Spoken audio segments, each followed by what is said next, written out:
우리는 이제 코비드-19 팬데믹이 가져온 강제적 변화가 뉴 노멀, 곧 새로운 표준이 되어버린 시대를 살아가고 있습니다. 불과 7개월 사이에 수많은 사람들의 삶에 많은 변화가 일어났고, 이제 사람들은 이러한 변화를 삶의 한 부분으로 받아들이고 있습니다. 2020년 10월 18일 현재 전 세계 코비드-19 확진자 수는요, 약 4천만 명입니다. 그중 안타깝게 사망하신 분들이 약 110만 명입니다. 여러분, 이 중 미국 내에서만 발생한 코비드-19 확진자가요 814만 명이고요. 이 중 약 22만 명이 세상을 떠났습니다. 전 세계 확진자와 사망자의 약 5분의 1이 미국인인 것입니다. 그리고 이들 중에는 우리의 가족과 이웃들도 있습니다. 나라에 따라 직업에 따라 상황이 조금씩 다르기는 하지만 실업률도 마찬가지입니다. 수많은 사람들이 수십 년 동안 땀 흘려 가꾼 비즈니스를 닫고 정들었던 직장을 잃고 새로운 일자리를 찾아 고심분투하고 있습니다. 저희 교회에서도 조용히 타 주나 타 도시로 새로운 일자리를 찾아 이사하시는 분들이 생기고 있습니다. 물론 우리들 중에는 오히려 이전보다 더 경제적으로 호황을 누리는 분들도 있으실 겁니다. 그리고 3월 팬데믹이 시작되었을 때와 비교해서 보면 계속해서 실업률이 회복하는 추세에 있기도 합니다. 그러나 경제학자들은 앞으로 더 많은 대량 해고와 경제적 불확실성이 찾아올 것이라고 예측합니다. 진짜 힘든 경제적 상황은요, 이미 지나간 것이 아니라 아직 시작되지 않았다고 이야기합니다. 그리고 이러한 상황 앞에 선 자들 중에는 분명 우리의 가족과 이웃이 있습니다. 그런데 사랑하는 예배자 여러분, 이것뿐입니까?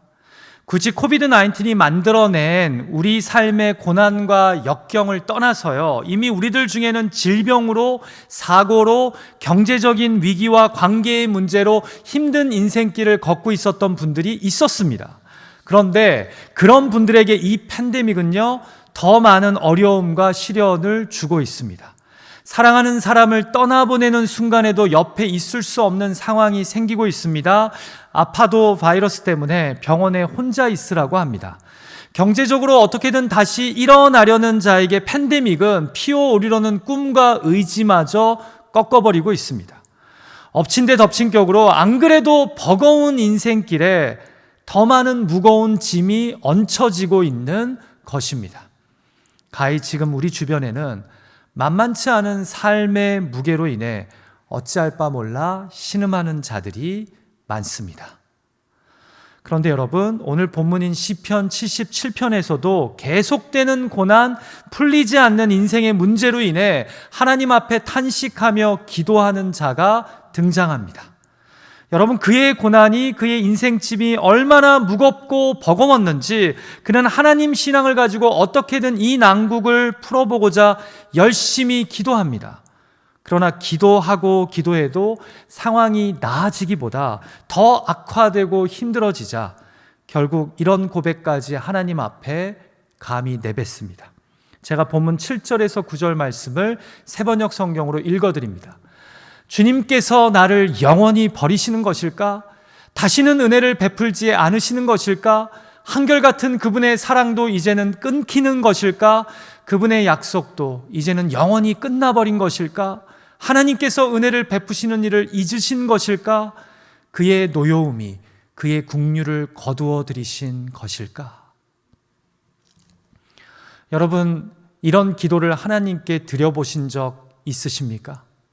하나님이 나를 버리신 것 같다고, 이제는 나에게 은혜를 베푸시지 않는 것 같다고, 하나님은 나에게 은혜와 긍휼은 잊어버리시고 오직 노여움만 보이시는 것 같다고 말입니다. 그런데 구약 시편에 이미 이런 고백을 하나님께 드린 사람이 있었던 것입니다. 조율. 오늘은 그 6번째 시간으로 이 팬데믹의 기간, 고난을 통해 우리의 삶과 신앙을 조율하기 원하시는 하나님의 음성에 귀를 기울이기 원합니다.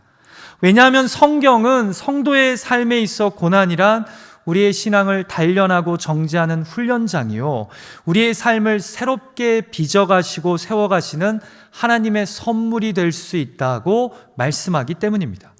그리고 우리는 실제로 오늘 본문에서 그렇게 생각과 신앙의 조율과 변화를 경험하는 시편 기자를 발견하게 됩니다. 자, 시편 77편의 기자는 풀리지 않는 인생의 고난을 통해 서서히 어떤 깨달음을 얻게 됩니까? 성경은 고난을 통해 우리 신앙에 어떤 조율을 요구하십니까? 먼저 하나님은 고난을 통해 익숙한 내 방식의 신앙의 변화를 요구하십니다. 여러분, 시편 77편의 기자가요, 처음 고난을 맞닥뜨렸을 때부터 하나님께 원망하며 왜 나를 버리시냐고 기도한 것은 아닙니다. 그는 처음에 그가 알고 경험한 신앙의 방법대로, 그가 이전에 고난을 헤쳐갔던 간증대로 하나님께 나아갔습니다. 같이 본문 1절 말씀을 읽을까요? 같이 읽죠. 시작. 내가 내 음성으로 하나님께 부르짖으리니 내 음성으로 하나님께 부르짖으면 내게 귀를 기울이시리로다. 자, 그가 이전에 어려운 문제나 고난 앞에 서게 될 때 주로 반응했던 신앙의 방식은, 양식은 무엇입니까? 하나님께 부르짖어 기도했습니다. 특히 시편은 그가 자신의 음성으로 하나님께 부르짖었음을 강조합니다. 한마디로 내 방식대로 하나님께 큰 소리로 간절히 기도하면 하나님은 항상 귀를 기울이시고 내 기도에 응답하셨다는 겁니다. 익숙한 내 방식의 신앙과 기도는 다음 절인 2절에서도 드러납니다. 같이 읽을까요? 시작. 나의 환난 날에 내가 주를 찾았으며 밤에는 내 손을 들고 거두지 아니하였나니 내 영혼이 위로받기를 거절하였도다. 여러분, 여기서도 보십시오. 내가 환난 날에 주를 찾았으며 내 손을 들고 거두지 않았답니다. 뭘 할 때까지요? 응답 받을 때까지 말입니다. 내가 겪고 있는 이 문제와 고난을 헤쳐나갈 하나님의 응답과 도움을 받기 전까지는 내 손을 거두지 않고 간절히 기도했다는 겁니다. 심지어는 응답받기 전까지는 위로받는 것도 거절했답니다. 시편 기자의 결연하고 간절한, 더불어 이 자기 방식의 신앙과 기도에 대한 확신이 느껴지지 않으십니까? 여러분, 그런데 여기서 하나님은요, 솔직히 이 기도를 받으시는 인격적인 대상은 아닙니다. 오직 내가 원하는 해결을 내가 원하는 때에 내가 원하는 방식으로 받아내고야 말겠다는 기도자의 자기 의지와 결연함, 그리고 이에 응답해야만 하는 수동적이고 비인격적인 하나님만이 있을 뿐입니다. 여러분, 이해가 되십니까? 자, 그런데 이번 고난이 이전과는 사뭇 다릅니다. 무슨 말입니까? 옛날에는 이렇게 예배당에 가서 두 손을 들고 응답하실 때까지 간절하게 기도하면 정 안 풀리면 금식도 하고 오히려 믿음으로 감사헌금을 하며 목사 신방을 받으면 문제가 어느 정도 해결되었는데, 이번에는 아무리 그렇게 해도 상황이 나아질 조짐을 보이지 않는 것입니다. 같이 본문 3절 말씀을 볼까요? 같이 읽죠. 시작. 내가 하나님을 기억하고 불안하여 근심하니 내 심령이 상하도다. 서서히 마음이 불안해지고 근심이 쌓이는 것입니다. 이상하다. 내가 아는 하나님은 이렇게 부르짖어 간절히 기도하고 두 손을 들고 응답받을 때까지 믿음으로 구하면 구원의 손길을 베풀어 주셨는데 왜 그럴까요? 내가 아는 하나님이 아니라 내가 규정한 하나님이요, 내가 겪고 있는 고난 속에서 하나님의 뜻과 인도하심을 구하는 기도가 아니라 내 방식의 응답을 받을 때까지 내 목소리와 내 기도 방식으로 구하는 일방적인 기도였기 때문입니다. 그런데요, 뒤에 살펴보겠지만 쉽게 풀리지 않는 이 계속되는 고난으로 이제 그의 기도가 서서히 달라집니다. 내가 규정한 하나님이 얼마나 제한적이었는지, 내가 맞다고 생각했던 신앙의 방식이 얼마나 협소하고 교만했는지 깨닫게 됩니다. 그러면서 시편 기자의 하나님 이해와 신앙의 폭이 넓어지고 깊어집니다. 사랑하는 예배자 여러분, 우리가 얼마나 내 방식의 신앙생활에 익숙하고 교만한지 아십니까? 그래서 내가 만난 방식으로 다른 사람들도 하나님을 만나야 하고, 내가 이 교회에서 신앙생활한 방식만이 모범이자 규범이라고 생각하며 그냥 그렇게 하나님을 제안하고 성경 말씀을 임의대로 해석하며 특정한 방식의 신앙생활을 요구하는 분들이 은연중 많다는 것을 아십니까? 그래서 고난이 찾아와도 이렇게만 하면 해결된다고, 이렇게 안 해서 그런 거라고 쉽게 이야기하며 고난 가운데 있는 자들과 함께 울기보다 오히려 믿음이 없다고 함부로 이야기하는 자들이 있다는 것을 아십니까? 그런데요, 고난이 깊어지면 그 익숙한 신앙의 방식과 교만이요, 깨지기 시작합니다. 왜 그럴까요? 이전에 하던 대로 해도 변화도 없고 응답받지 못하기 때문입니다. 지금 본문의 시편 기자처럼 말입니다. 지금은 자동차들이 거의 다 스마트 키를 가지고 있지만 20년 전만 해도 적지 않은 분들이 수동식 자동차 키를 사용했죠. 제가 대학생 때였는데요, 한 번은 운전석 쪽에 있는 차 문이 고장이 났습니다. 그래서 키를 넣어서 돌려도 돌아가지가 않고 열리지 않는 거예요. 그런데 유학생이 돈 들여서 차를 고칠 여력이 안 되죠. 그래서 그냥 조수석 문으로 가서 차 문을 연 다음에 언락 버튼을 누르고 다시 돌아서 운전석 쪽 문을 열고 들어가서 차를 운행했습니다. 그렇게 몇 달을 보내다가 마침 차 정비를 해야 돼서 아는 분 정비소에 갔는데 싸게 고쳐주겠다고 해서 고장난 그 열쇠 구멍을 고쳤습니다. 그런데요, 여러분, 어떤 일이 벌어졌는지 아십니까? 이제는 문이 고쳐졌으니까 그냥 바로 운전석에 가서 문을 열면 되잖아요. 근데 제가 운전할 때마다 자동으로 제일 먼저 조수석 앞에 서 있는 거예요. 그리고 키를 넣으려고 하는 거예요. 그래서 제 안에 이런 생각이 드는 거예요. 고쳤지? 그러면서 다시 운전석에 가서 문을 열고 운전을 했습니다. 왜 그럴까요? 그동안 계속 조수석에 가서 문을 열다 보니까 그게 어느덧 익숙해져서 그냥 몸이 따르는 대로 내가 아무 생각 없이 한 거예요. 이제는 그렇게 안 해도 되는데 더 나은 방법이 생겼는데. 여러분, 신앙생활도요, 똑같습니다. 우리가 믿는 하나님이 그렇게 여러분이 경험한 방법대로, 여러분이 신앙생활하신 방식대로만 우리 삶 속에 역사하시는 제한되고 수동적인 존재로 보이십니까? 아닙니다. 유기적인 하나님이십니다. 그때그때 다르게 역사하시는 인격적인 하나님이십니다. 성경을 보면 심지어는 뜻을 돌이키기도 하시는 하나님이라고 기록합니다. 그런데 예수 믿은 지 10년이 지나고 20년이 지나도 이 관계가 자라지 않고 깊어지지 않습니다. 왜요? 익숙한 내 방식으로만 하나님을 이해하고 규정하고 신앙생활하기 때문입니다. 거기다가 다른 사람의 신앙을 정죄하기까지 합니다. 그런데 결국 고난이요, 이 시편 기자의 하나님 이해의 기도 생활에 고난에 대한 의미의 균열을 일으킨 겁니다. 그의 신앙이 새롭게 자라가고 빚어져야 함을 도전한 것입니다. 우리 예배하는 옆에 있는 분에게 한번 이렇게 얼굴 쳐다보면서 인사했으면 해요. 이제 좀 신앙이 새로워져야 하지 않을까요? 인사해 보세요. 시작. 이제 좀 신앙이 새로워져야 하지 않을까요? 한 번 더 인사할까요? 째려보지 마시고 축복하는 마음으로. 언제까지 자라지 않고 거기에 머물러 계시렵니까? 자, 두 번째로 성경은요, 고난을 통해 우리 신앙에 어떤 조율을 요구하십니까? 고난을 통해 나를 위한 하나님에서 하나님을 위한 내가 되게 하십니다. 자, 이전에는 이렇게 두 손을 높이 들고 간절히 부르짖어 기도하면요, 하나님이 바로 역사하셔서 구원의 은혜를 베풀어 주셨습니다. 피할 바위가 되어주시고 광야길 가운데 걸어갈 수 있는 대로를 수축해 주셨습니다. 그런데 이번에는 꽤 오래 기도했는데도 아무 응답이 없으십니다. 그러자 서서히 불안해지고 근심이 쌓입니다.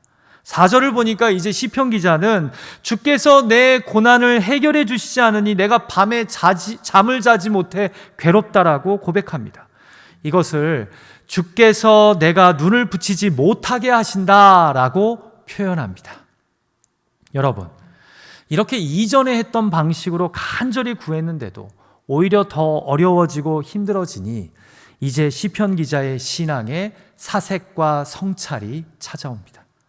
이전에는 별로 그렇게 깊이 생각하지도 않고 묵상하지도 않고 그냥 무조건 해결해 달라고 기도만 했는데 5절과 6절 말씀을 보니까요, 지나간 세월을 돌아보기 시작합니다.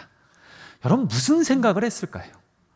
뒤의 내용을 보면 이전에 하나님이 내 삶에 놀랍게 역사하셔서 구원의 은혜를 베푸셨던 뜨겁게 신앙생활하던 때를 회상합니다. 6절에 보면 내가 내 마음으로 간구하기를 이라고 번역했는데 사실 개역 개정에서는 히브리어 동사 시아흐라는 단어가 빠졌습니다. 이 동사는 숙고하다, 묵상하다의 의미인데요. 그래서 대부분의 영어 성경은 여기에 meditate, 묵상하다, 아니면 search, 찾다라는 등의 의미를 덧붙입니다.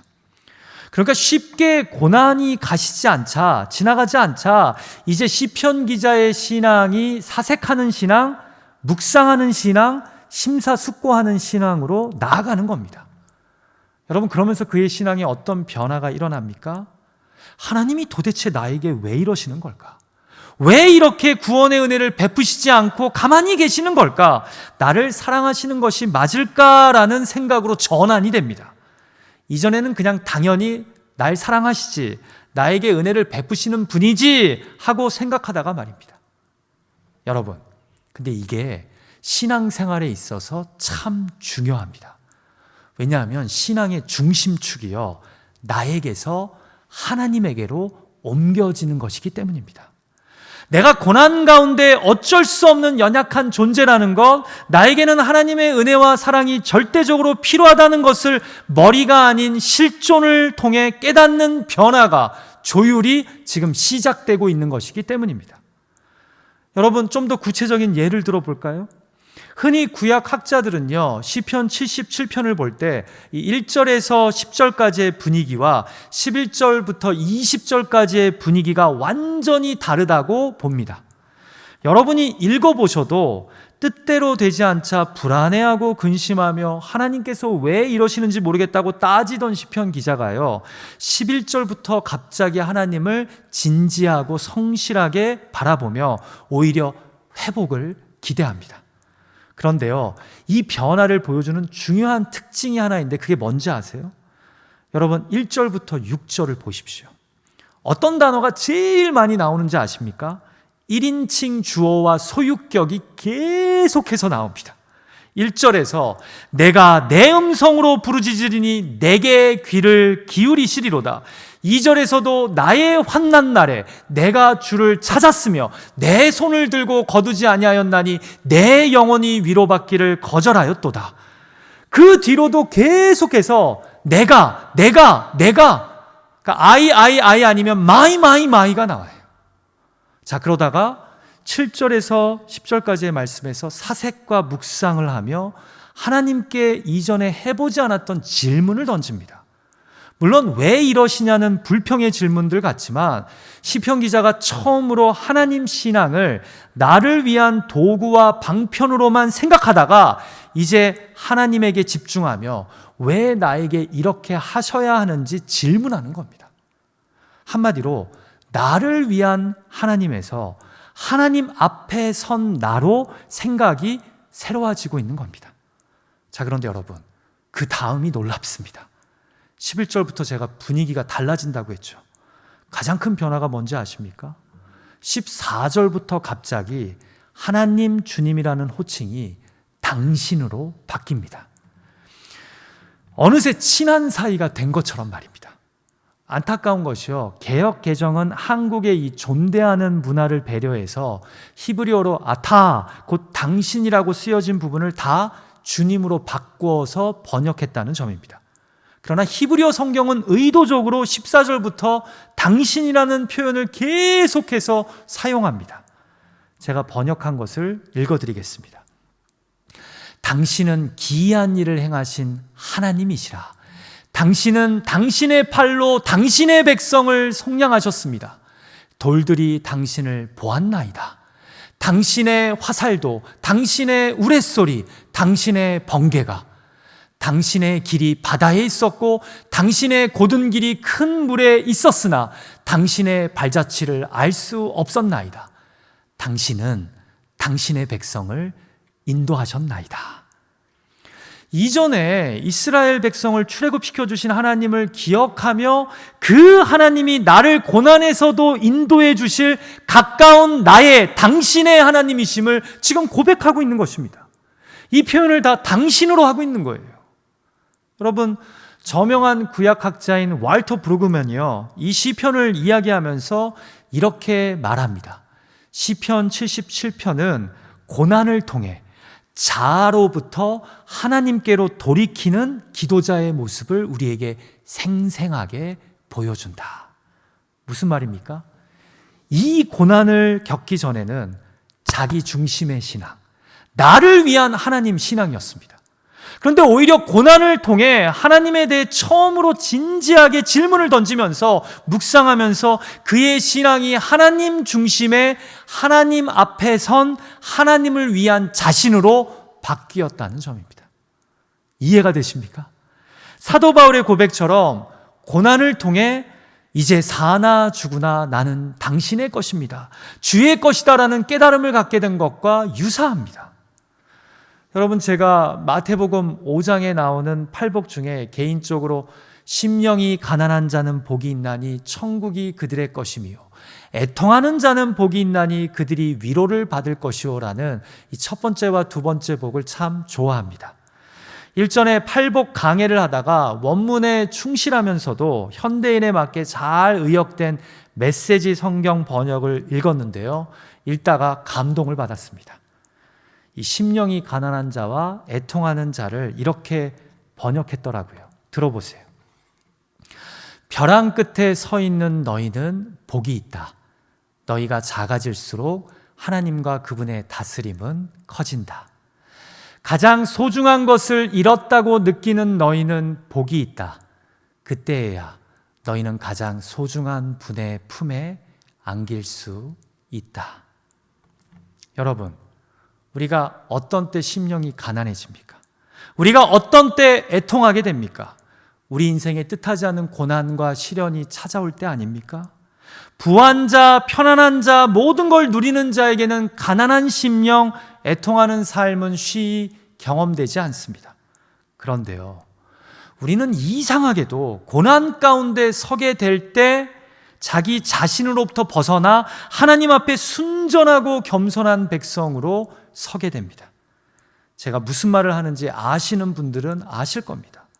그래서 벼랑 끝에 서서야 하나님과 그분의 다스리심이 크고 온전하게 느껴집니다. 소중한 것을 잃은 애통하는 자리에서야 가장 소중한 분의 품에 안기게 됩니다. 자, 여러분, 오해하지 마십시오.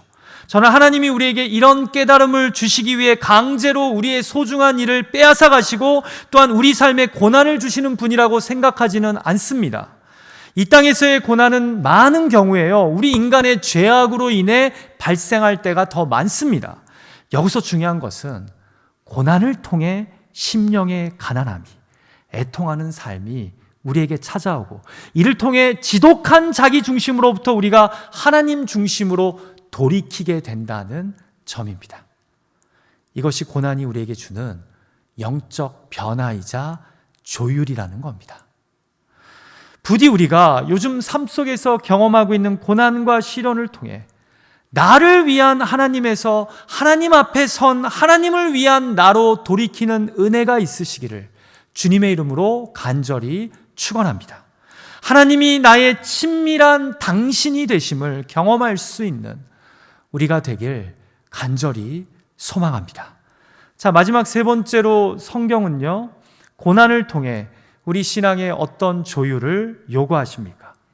고난을 통해 과거의 하나님과 미래의 예수 그리스도를 바라보게 하십니다. 여러분, 아까 말씀드린 대로 고난 가운데 있던 시편 기자의 기도와 신앙에 큰 변화를 일으킨 출발은요, 바로 11절 말씀입니다. 왜냐하면 이 77편의 분위기가 11절부터 확연하게 달라지기 때문입니다. 그런데 여러분, 그 출발점이 구체적으로 무엇인지 아십니까? 바로 여호와 하나님이 과거에 행하신 기이한 일들을 다시 기억함으로 이 변화가 시작되었다는 점입니다. 같이 본문 11절 말씀을 읽을까요? 같이 읽죠. 시작. 곧 여호와의 일들을 기억하며 주께서 옛적에 행하신 기이한 일을 기억하리이다. 여러분, 저는 종종 하나님 말씀을 전하면서 제발 과거에 매여 오늘을 살지 말라고 도전할 때가 많았습니다. 왜냐하면 교인들 중에 과거의 상처와 아픔에 매여 오늘을 여전히 아파하며 쓴뿌리를 가지고 사는 분들을 많이 보았기 때문입니다. 그런데 여러분, 사실 구약신앙은요, 기억하는 신앙입니다. 그래서 유대인들은요, 지금도 회당이나 집에서 절기 때마다 모여서 하나님이 행하신 놀라운 일들을 기억하며 서로 이야기하는 것을 중요한 문화로 여깁니다.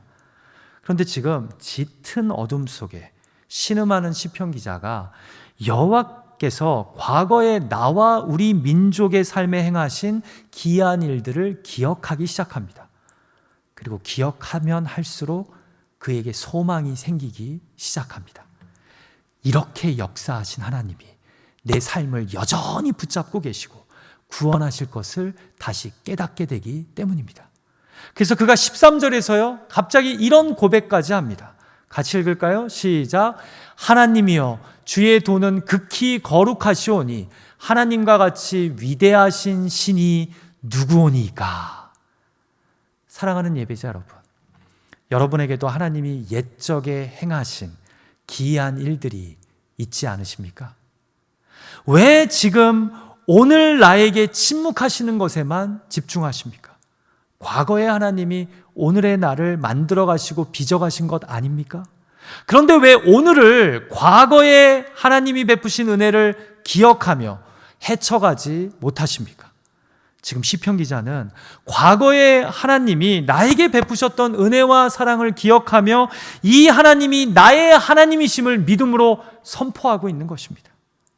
오늘 한번 시간을 내어서 내 삶에 찾아오셨던 주님의 은혜를, 내가 이민 와서 고생할 때 하나님이 나에게 베푸셨던 사랑을 되새겨 보십시오.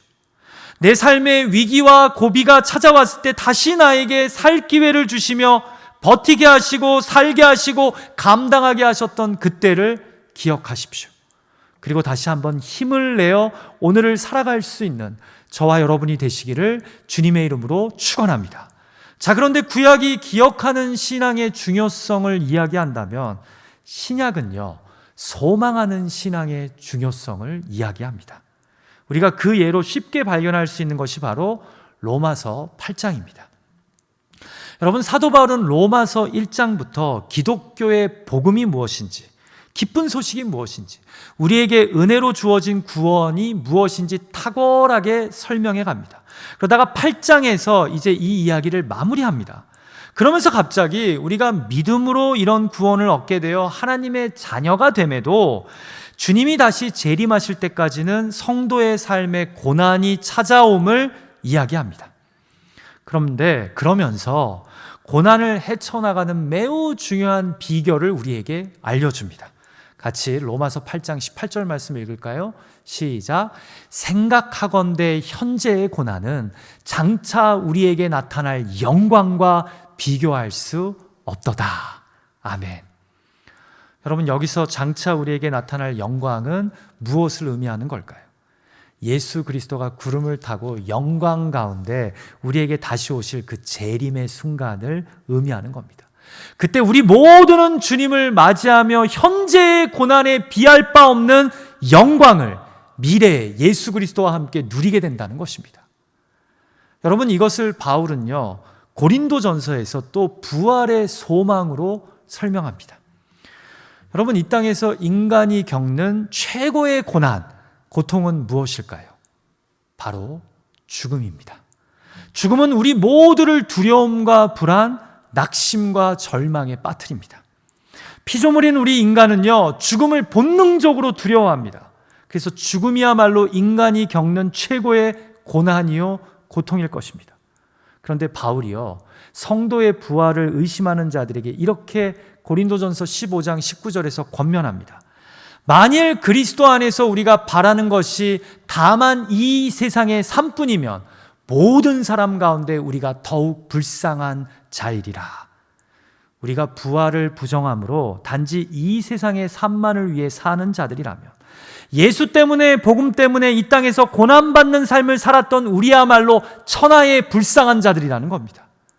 그러나 진정 예수 그리스도가 부활의 첫 열매가 되심으로 우리 부활의 소망이 되시니 제발 이것을 믿고 소망함으로 고난을, 시련을, 죽음을 헤쳐가야 한다는 겁니다. 같이 고린도전서 15장 55절과 57절의 말씀을 읽을까요? 같이 읽죠. 시작. 사망아, 너의 승리가 어디 있느냐? 사망아, 내가 쏘는 것이 어디 있느냐? 우리 주 예수 그리스도로 말미암아 우리에게 승리를 주시는 하나님께 감사하노니. 사랑하는 예배자 여러분, 저는 목사이다 보니까 임종 예배나 장례 예배를 인도할 때가 참 많습니다. 그런데요, 정말 이 복음을, 이 부활의 소망이 되신 예수 그리스도를 믿음으로 바라보는 자들은요, 죽음 앞에서도 평안합니다. 아니, 미소까지 짓습니다. 왜냐하면 이제 저 하늘 고향에서 우리 주님을 만날 것이기 때문입니다. 그 영광은 현재의 고난보다 더 크고 아름답고 경이롭기 때문입니다. 부활하신 예수 그리스도가, 천국에서 나를 맞이하실 예수 그리스도가 내 미래의 소망이시기 때문입니다. 그래서 구약은 과거의 하나님을 기억함으로, 신약은 미래의 예수 그리스도를 소망함으로 고난 가운데 승리할 것을 약속하십니다. 부디 오늘의 고난을 어제의 하나님과 내일의 예수 그리스도를 소망함으로 믿음으로 잘 헤쳐가는 저와 여러분이 되시기를 주님의 이름으로 축원합니다. 하나님이 베푸신 은혜와 사랑, 예수 그리스도가 우리에게 허락하실 그 영광과 부활이 우리 삶의 참 소망이 되는 줄 믿습니다. 오늘 시편 77편은 풀리지 않는 고난, 끝이 안 보이는 팬데믹의 시간을 지나가는 우리에게 고난과의 조율을 요구하십니다. 하나님은 고난을 통해 익숙한 내 방식의 신앙에 변화를 요구하십니다. 성경은 고난을 통해 나를 위한 하나님에서 하나님을 위한 내가 되라고 말씀합니다. 그리고 고난을 통해 과거의 하나님과 미래의 예수 그리스도를 바라보라고 우리에게 말씀합니다. 이 말씀의 은혜와 도전 앞에 신실하게 반응할 수 있는 저와 여러분의 삶이 되시기를 주님의 이름으로 간절히 축원합니다. 같이 기도하죠.